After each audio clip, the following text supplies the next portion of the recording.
Code বাতিল সহ আরো একাধিক দাবিতে আজ সরব হয়েছে কংগ্রেস। আগরতলা শ্রম ভবন দপ্তরের আধিকারিকের কাছে ত্রিপুরা প্রদেশ অসংগঠিত শ্রমিক কংগ্রেসের উদ্যোগে ডেপুটেশন প্রদান। জানা গেছে শ্রমিক সংগঠনের পক্ষ থেকে অবিলম্বে কালা শ্রম কোড বাতিল সহ মোট 9 দফা দাবি আদায়ের লক্ষ্যে প্রদেশ কংগ্রেস ভবন থেকে এই মিছিল করে শ্রম দপ্তরে ডেপুটেশন প্রদান করা হয়। এদিনের এই ডেপুটেশন প্রদান থেকে কি বলছেন কংগ্রেস নেতৃত্বরা, শোনাবো একবার।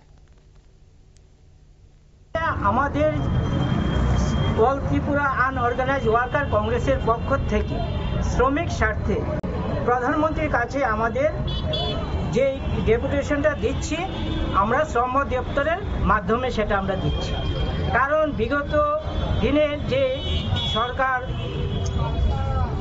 গভর্নমেন্ট থাকতে 29টা আমাদের আইন ছিল, সেই আইনটা বাতিল করে শ্রম কোডে 4টা আইনে এখন পরিবর্তন করেছে। সেই 4টা আইন যে পরিবর্তন করেছে সেটা শ্রমিকদের এবং নতুন যুবকরা যারা চাকরি পাবে তাদের জন্য এবং আপনাদের জন্য খুব বিপজ্জনক। আমরা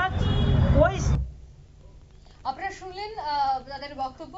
কালা শ্রম কোড বাতিল অবিলম্বে তার দাবি জানিয়ে কিন্তু আজ তারা এই ডেপুটেশন প্রদান করেন আগরতলা শ্রম ভবনে দপ্তরের আধিকারিকের নিকট। নিয়ে নিচ্ছি ছোট্ট একটি বিজ্ঞাপন বিরতি।